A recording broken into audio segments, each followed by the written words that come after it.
నేను భావాలు అర్థం చేసుకుంటూ వాక్యాలు వింటున్నానా, లేకపోతే ఇక్కడ జేమ్స్ బ్రదర్ చెబుతున్నాడని వచ్చి వాక్యం వింటున్నావా చెక్ చేసు. ఇక్కడ లేఖనం ఏం చెప్తుందని దాన్ని అర్థం చేసుకుని నాలో ఉన్న లొసుకులు మార్చుకోవాలని అనుకుంటున్నావా? ఆ లేఖనం వివరిస్తున్నప్పుడు ఇది నా కోసం కాదులే, నీకోసమేరా చెప్తున్నాడా అని అనుకుంటున్నావా? ఒకటి మతం అనే ప్రాక్టీస్ ఉన్నాయి. ఇప్పుడు క్రైస్తవులో మత ప్రాక్టీస్లు ఎలా అయితే ఉన్నావో అర్థమైనాయి కదా. ఇప్పుడు హిందువులు బయట ఎగ్జాంపుల్స్ ఏవైతే ఉన్నావో ఎగ్జాంపుల్స్ మనం ఎలా అయితే ప్రాక్టీస్ చేసాం, సేమ్ అవే ఎగ్జాంపుల్స్ వాళ్ళు వాడుకుంటూ తీసుకొచ్చారు. వాళ్ళు రెండో దరిద్రం బయటికి కనబడింది, స్వనీతి ఉందా వాళ్ళకి. స్వనీతి ఎంత ప్రాబ్లమెటిక్గా ఉంటారో చూడండి ఒకసారి. యోహాను సువార్త త్వరగా ముగించేద్దాం. యోహాను సువార్త చూడండి ఒకసారి. యోహాను సువార్త 7వ అధ్యాయం, యోహాను సువార్త 7వ అధ్యాయం, యోహాను సువార్త 7వ అధ్యాయం 32వ వచనం. యోహాను సువార్త 7వ అధ్యాయం 32వ వచనం. జన సమూహము ఆయన గూర్చి ఎలాగూ సనుకునగా పరిసయ్యులు విన్నప్పుడు ప్రధాన యాజకులను పరిసయ్యులను ఏంటట ఆయన పట్టుకోవడానికి ఎవరిని పంపారట? బంట్రోతుల్ని పంపిరి. ఇంకా కొంతకాలము ఆయన చెబుతుంటే ఆయన పట్టుకోవడానికి పోలీసులు పంపారు.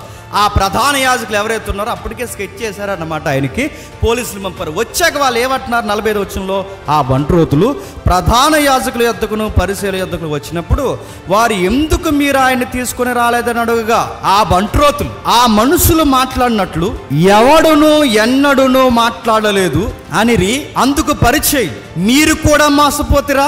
అధికారుల్లో గాని పరిసయ్యుల్లో గాని ఎవడైనను ఆయన యందు విశ్వాసం ఉంచినా అయితే ధర్మశాస్త్రం ఎరుగని ఈ జన సమూహము శాపగ్రస్తమైనదని వారుతో అనిరి. అంటే వీళ్ళతో గొడవేటి చెప్పండి, స్వనీతిలో దరిద్రవేటి చెప్పినా వీళ్ళ ఫీలింగ్ ఏదో చెప్తున్నారు చూడండి. పోలీసులు పంపాలి, అరెస్ట్ చేసి తీసుకురమ్మన్నారు. వాళ్ళు వచ్చిన తర్వాత అక్కడ ఉన్నారు అరెస్ట్ చేయడానికి. ఆ ప్రసంగం వాళ్ళు కూడా ఎట్టున్నారు. వింటూ ఉండగా ఏమన్నారంటే, అరే భలే మాట్లాడుతున్నారండి, ఆయన్ని మేము అరెస్ట్ చేయలేకపోయాం, తిరిగి వచ్చేసాం, మంచి వ్యక్తి అండి అనగానే ఆ పోలీసుని వీళ్ళు అన్నారట, బైబిల్ తెలియక మీరు అలాగ పట్టుకోకుండా వచ్చేసారు.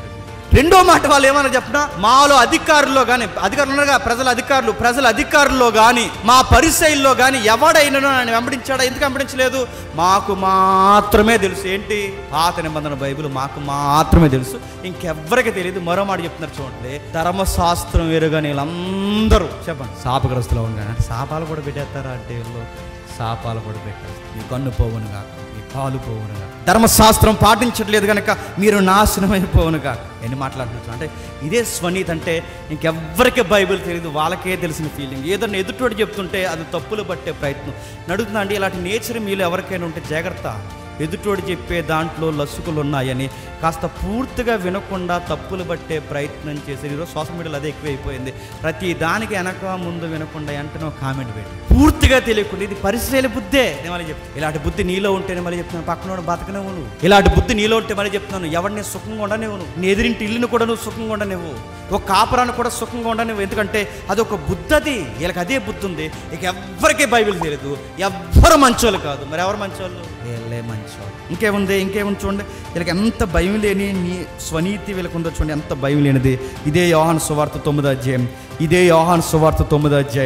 26వ వచనం చూడండి. అందుకు వారు నీ కన్నులు ఎలాగూ తెరిచినని మరలా వారిని అడుగగా వాడు నీవే ఆయన శిష్యుడవు, మేము మోసే చేసిన. చూస్తే ఎలా కనబడుతుంది, ఎంత స్పష్టంగా వాళ్ళ మాటల్లో స్వనీతి కనబడుతుంది. అక్కడ ఓ గుడ్డివాడికి స్వస్థ ఇచ్చాడు, పుట్టుకతో గుడ్డివాడు. అక్కడ పెద్ద ఆర్గ్యుమెంట్ జరుగుతుంది, తెలుసు కదా అధ్యాయం మీకు. అక్కడ పెద్ద ఆర్గ్యుమెంట్ జరుగుతుంది. ఆ ఆర్గ్యుమెంట్ జరుగుతున్నప్పుడు వాడిని అడుగుతారు, ఎవర్రా అబ్బాయి నేను విశ్రాంతి దినాన్ని స్వస్థపరిచింది? ఎవర్రా అబ్బాయి ఇక్కడ దేవాలయంలోనే స్వస్థపరిచింది? ఎవర్రా అబ్బాయి నీకు స్వస్థత చేసింది ఎవరంటే, ఆ నజరేయుడైన యేసు అని చెప్తాడు ఈ వ్యక్తి. అనగానే ఆ వ్యక్తి నీకు ఎలా స్వస్థత చేశాడు అనగానే, చేశాడు అని చెప్తారు. వాళ్ళు అడుగుతారు, ఎలా స్వస్థత చేశాడంటే ఎంత డీటెయిల్గా అడుగుతున్నారు. అప్పుడు ఆయన అంటున్నాడు, ఆ గుడ్డివాడు అంటున్నాడు, అంత డీటెయిల్గా అడుగుతున్నారు, మీరు కూడా ఆయనకి ఫాలోవర్స్ ఉండాలనుకుంటున్నారా? ఆడో సొరకేసాడు ఆ కుర్రోడు, ఎవరు? గుడ్డోడు. ఇంత డీటెయిల్ ఇన్ఫర్మేషన్ అడుగుతున్నారు, ఆయనకు కూడా మీరు శిష్యులు ఉండాలనుకుంటున్నారా? మీకు చాలా ఇంట్రెస్ట్గా ఉంటాను. కానీ వెంటనే వీళ్ళని నిలువు టంగీలో పైకి లాగేసుకుని టోపీలో సర్దేసుకుని వెంటన్నారు, అడగరా మేము శిష్యులు, నువ్వు అతగాడికి శిష్యులు, మేము ఎవరికి శిష్యులు? మేము మోసే శిష్యులు. మీకు ఏం కనబడుతుందంటే రిఫరెన్స్ అవుతుంటే వీళ్ళ స్వనీతి ముఖం మీద ఉందండి. అలా అంటే ఏది ఒప్పుకోరన్నమాట. మేము ఎవరి శిష్యులం కాదు, మేము మోసేకి మాత్రమే శిష్యులు. ఎంత పొగరబెట్టుకుని మాట్లాడతారు. కిందికి చూడండి, కిందికి. దేవుడు మోసేతో మాట్లాడినని ఈడు చూసారు, యేసుప్రభువుని ఎవరట? వీడు ఎక్కడి నుండి వచ్చాడో మాకు తెలియదు, క్షమించండి, ఆ మనుషుని దూషించిరి. అందుకు ఆ మనుష్యుడు ఆయన ఎక్కడి నుండి వచ్చును, దేవుడు పాపుల మనవి ఆలకింపడని ఎరుగుదుము. ఎవడైనను దేవభక్తుడై ఉండి ఆయన చిత్తము చొప్పున జరిగించిన యెడల ఆయన వాని మనవి ఆలకించును. పుట్టు గుడ్డివాడు కన్నులు ఎవరైనను తెరిచినట్లు లోకము పుట్టినప్పటి నుండి వినబడలేదు, ఈయన దేవుని యొద్ద నుండి వచ్చిన వాడు కాని ఎడల వారితో చెప్పను. అందుకు వారు, చూడండి ఎంత మాట అంటున్నారు చూడండి, ఏమంటున్నారు? నువ్వు కేవలం పాపివురా, మేమెవరని చెప్పాను, నేను పుణ్యాత్ముడు, పాపులు అంటే వింటరా అన్నారు. ఒక మనుష్యుడి మాట ఎవరింటాడు? దేవుడు పాపులు మనం ఆలకింపడని ఎరుగుతాం. అంటే యూదులకు కాస్త సెన్స్ ఉంది. ఆ యూదులో పుట్టిన గుడ్డాడు కనుక ఒక మాట అంటున్నాడు. ఎవరు ప్రార్థన అంటాడు దేవుడు? నీతిమంతుల ప్రార్థన విజ్ఞాపన నీతిమంతుల విజ్ఞాపన బహు బలం కలదై ఉందని మనకు తెలుసుగా. నీతిమంతుల విజ్ఞాపన బహు బలం కలదే, నీతిమంతుల యొక్క విజ్ఞాపన కార్యములు జరిగిస్తాను మనం తెలుసుగా. ఇప్పుడు ఈయన ప్రార్థన చేస్తే కార్యాలు జరుగుతున్నాయంటే నీతిమంతుడేగా.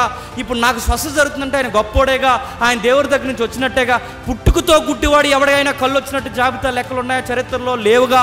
ఆయన ఇంత గొప్ప కార్యాలు జరిగిస్తున్నాడంటే దేవుని కుమారుడేగా అని చెప్తుంటే అప్పుడు మొత్తం సబ్జెక్ట్ వదిలేసి ఆ సబ్జెక్ట్లో యేసుప్రభు దేవుడు కుమారుడు అన్న పాయింట్ వాళ్ళకి అర్థమవలేదు, ఆయన నీతిమంతుడు అన్న పాయింట్ వాళ్ళకి అర్థమవలేదు. వాళ్ళకి అర్థమైందల్లా ఒక్కటే, చెప్పండి మేము పాపులం కాదు, చెప్పండి మీరే పాపు. చూసారు నడుతున్నా. ఇలాంటి బుద్ధి ఈరోజు నడుతున్నాను. సంఘాల్లో లేవా? నేను మన లెసన్లో చెప్పాను, మీకు కూడా చెప్తున్నాను. అందరితో నిలబట్టి మనం పాపులం అంటే మనకి ఏ ఇబ్బంది ఉండదు.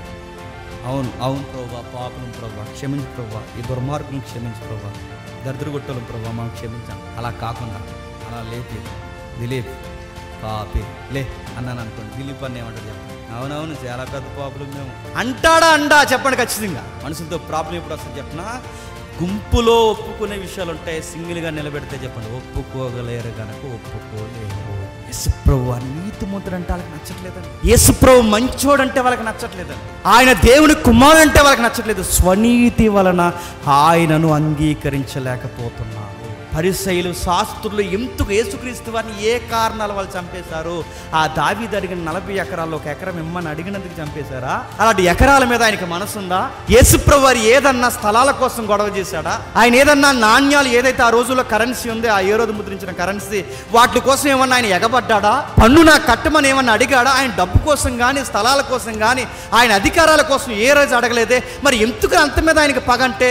వాళ్ళకి పెద్ద చెప్పుకోదగ్గ కారణాలు ఏమి లేవు. మనకు పెద్ద చెప్పుకోదగ్గ కారణాలు కాదు, కానీ వాళ్ళకి మాత్రం పెద్ద చెప్పుకోదగ్గ కారణాలు. ఆ కారణాలు ఏంటంటే, ఒకటి పశ్చాత్తాపం లేని మనుషులు, రెండవది స్వనీతి పరులు. ఎవరు? స్వనీతి పరులు. అంటే యేసు ప్రభుతో వాళ్ళకి పడకపోవడానికి కారణం వాళ్ళ స్వనీతి. ఆ సమాజంలో ఎవరైనా మంచోళ్ళని ఎవరైనా అనాలంటే వాళ్ళు మాత్రమే అనాలి, ఇంకెవరిని అంటే వాళ్ళకే చెప్పండి వాళ్ళ చెవులకి మంచిగా అనిపించదు, వాళ్ళ కళ్ళుకి చెప్పండి చూడాలనిపించదు. ఎందుకంటే ఇంకా వాళ్ళ దృష్టిలో ఎవరు మంచోళ్ళు కాదు, వాళ్ళకి వాళ్ళే మంచి.